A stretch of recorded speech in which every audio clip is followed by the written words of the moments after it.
This is day one of learning and understanding Davinci Resolve. We're gonna start from the basics, from where you're gonna get the software, how you're gonna download, and how you're gonna start learning how to edit your videos in Davinci Resolve. So let's get right into it. Now, just come into your browser and type in blackmagicdesign.com, and this is where you're gonna get Davinci Resolve. Now, there are two types of Davinci Resolve. There's Davinci Resolve Studio, that is the paid version, and there is Davinci Resolve, and that is the free version. And the good thing with Davinci Resolve is that they are giving you a free version that has no watermark. And literally, you can do everything that Davinci Resolve Studio does with Davinci Resolve free version. There's only some few things that you have to pay for, but Davinci Resolve, the free version, is just okay. So you can just start with that as a video editor. Now, once you're in the page, just click on free download now, and then you're gonna have your software. So you can open your software right here.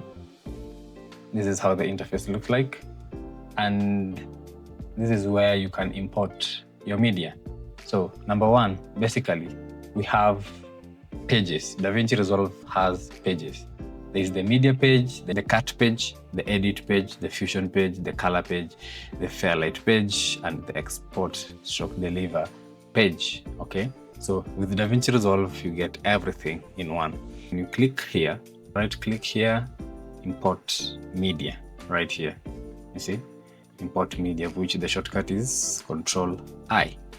So you click on that, then import your media, click on your file, okay? Then you can open your file, select your media, and open. Once you open, it will tell you the selected clips have a different frame rate to the project. Would you like to change your timeline frame rate to match? So just change. Then you have your media right there. Okay, that's basically how you import your media into Davinci Resolve, and that's it for today. See you in the next video.